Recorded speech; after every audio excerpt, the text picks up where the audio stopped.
In 1990, Gazprom's exports to the European Union amounted to 110 billion cubic meters. By 2021, it had doubled to the record amount of 47% of all European imports. It seems that an addiction to cheap gas can develop faster than an addiction to drugs. Now, how were we lured into this trap? Today, we're waiting for the utility bills. Now, should I expect the price increases because of the war Russia has started in Eastern Europe? Should I be concerned with geopolitical battles happening thousands of kilometers from my home? It seems that each of us will learn more about Russia's influence on our lives. What kind of danger does Russia pose to the new world? Why is Russia a threat to the global democracies? Primarily, the US and the European Union. How did Russia make the whole world, and especially the European Union, become gas addicted? My name is Gregor Razumovsky. I've been researching history and communications for more than 20 years. And today, I'll tell you a little bit more about what Russia is really like. In 2004, the German press actively discussed the historical significance of Gerhard Schröder's adoption of a child. Never before in history has a federal chancellor adopted a child from abroad. However, the main resonance was caused by another fact. The Schröders brought the girl not from somewhere, but from Russia. And here, according to some observers, there was an important political signal. Germans and Russians, people who fought and hated each other, stand closer to each other today than at any time in the past. The wife of the federal chancellor takes care of social projects in Russia. And the relations between the chancellor and President Vladimir Putin are not only close, but friendly. Deutsche Welle also remarked that the head of the Russian state was a distinguished guest at the private celebration of Schröder's 60th birthday in Hanover. In 2005, a year later, 3 months before the end of his term, Schröder signed a historic agreement for the Kremlin on the construction of Nord Stream 1. This document created an unprecedented Russian monopoly on the European gas market. The meaningfulness of the agreement was enormous, as much as Putin's gratitude was. After leaving the chancellorship, Schröder took a high-paid position in a company related to Nord Stream 1, and later he headed the board of directors at the Russian state-owned company Rosneft.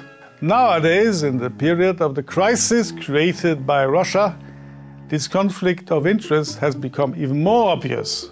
But in 2005, the friendship of Schröder and Putin was for Europeans a reason for pride rather than for suspicion of corruption, and luring the economy, country and citizens into the trap of cheap gas. In 2012, the anti-monopoly scandals became a threat to Gazprom's European contracts. To save their image, the Russian gas giant signed a contract with UEFA. 2018 till 2020, Gazprom spent 210 million euros for sponsoring the Champions League. The aim of the campaign is to get rid of the toxic reputation of an odious monopolist and gain the confidence of Europeans through the association with sports victories, favorite players and teams. Having such a background, it became much better and easier to negotiate with European politicians and businessmen. However, it is only the tip of the iceberg. According to the opinion of sports marketing professor Simon Chadwick, through sponsorship, Gazprom got closer to a number of large companies and political groups. According to correspondence published on the WikiLeaks website former Italian Prime Minister Silvio Berlusconi, also former president of the AC Milan, was suspected of having an interest in the Italian company's contracts with Gazprom. And this also explains that the politician is a friend of the dictator Putin. Berlusconi supports the occupation of the Crimea and other aggressive Moscow actions against Ukraine. Berlusconi remains an influential figure in Italian politics, and the country itself is the second largest importer of Russian gas after Germany. That's why, after the recognition of the LDNR, Luhansk and Donetsk People's Republics by the Kremlin, Italy insisted on not introducing sanctions that would prevent the supply of Russian energy carriers. Having analyzed data released under the Environmental Information Law, German daily Die Welt reports that the German politician Manuela Schwesig colluded with Russians on gas pipeline Nord Stream 2. Die Welt states that the Minister-President of Mecklenburg-Vorpommern, Manuela Schwesig, created the Environmental and Climate Protection Fund, which received millions of euros from Gazprom. The funds were used for stimulating the completion of the pipeline construction and its protection from US sanctions. The investigation forced Manuela Schwesig to apologize. She said that insisting on Nord Stream 2 and creating the Environmental and Climate Protection Fund had been mistakes. However, this story is only one of numerous accusations against EU decision-makers of secret lobbying for the Kremlin. There is a lot of lobbyists for Russia and Germany and have made an enormous amount of money at the time. Germany is the main buyer of Russian gas. It imports 46 billion cubic meters annually. There's a great deal of lobbying in EU structures as well.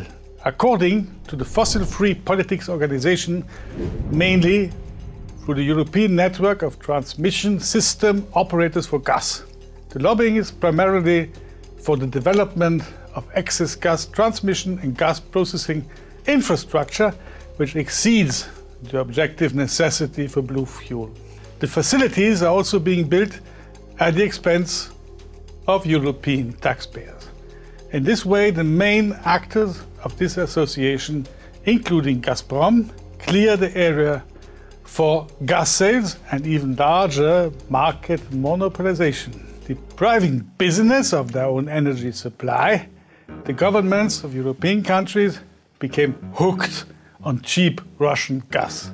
It was a magic formula for further economic growth. The Russian Federation caught this wave, and for years it had been capturing the European market through lobbying and advertising campaigns, price dumping and bribing politicians.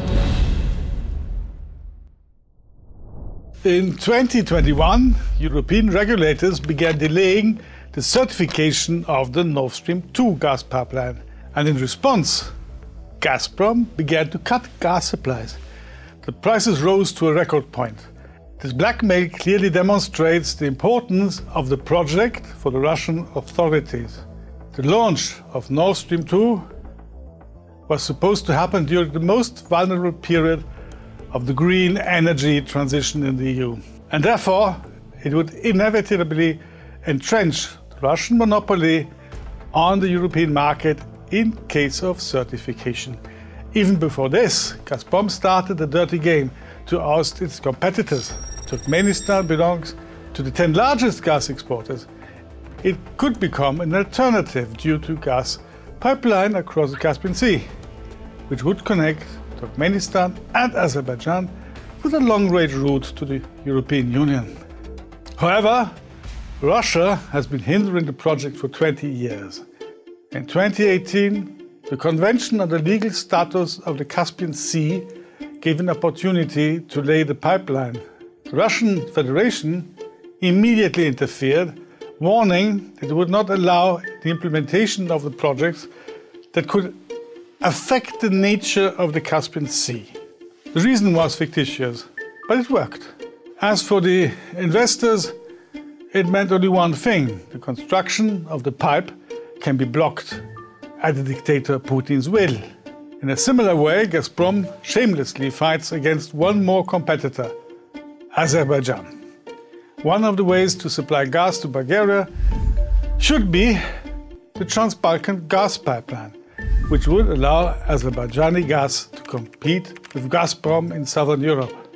However, Gazprom has contracted most of the volumes with this gas pipeline until 2030 and pays $140 million for the lease of capacities every year, although it does not use them.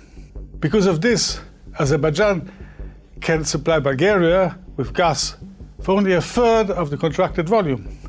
At the same time, the most important factor in maintaining the Russian monopoly are low gas prices. They lulled European businesses to sleep and took away incentives to look for other sources. Thus, searching for replacement for Russian gas has become associated with high costs. In September 2022, Moscow reduced the capacity of Nord Stream 1 by 60%, appealing to a delay in the return of the turbine. The turbine, which was sent for repair, could not be returned due to sanctions against the Russian Federation. Russia demands the lifting of sanctions limiting the supply of gas to Europe. Reuters reported that the turbine is stuck in Germany because Russia has not yet given the permission for it to be transported back. According to the sources of Reuters, the turbine was transported by the logistics company Challenge Logistics to Cologne in Germany on July the 17th. One of the sources said that Moscow still has not provided the necessary documents to re-import the turbine into Russia, including information on where exactly to deliver it and through which customs point. Siemens Energy says, under normal circumstances, turbine maintenance is a routine operation for us. Of course, we want to transport the turbine to the place of exploitation as quickly as possible. However, the amount of time it takes to do this is not solely up to us. At this time, it is unclear when the turbine might be returned. According to sources, it could take from a few days up to a few weeks. Germany rejects Russia's argument that the lack of the turbine is the reason for the drop in supplies through Nord Stream 1. Sometimes it seems that Russia no longer wants to take it back, said German Economy Minister Robert Habeck. It means that under the guise of technical problems, there's actually a political basis, and it does not contribute to guarantees of energy security in Europe. It is quite obvious that Gazprom easily turned its monopoly into a political tool. If the government of a neighboring country behaves properly, then Moscow continues the gas transit through this country to European countries and pays billions of dollars under the contract. If not, the gas will bypass that country. In fact, the Kremlin secured its economic trump card in political negotiations with its neighbors. This is the YouTube channel, The Power of Reason. Always remember that our true power lies in rational thought and a clear mind when we're threatened with the daily flow of disinformation and the manipulation of news. So please do the reasonable thing and subscribe to our channel right now.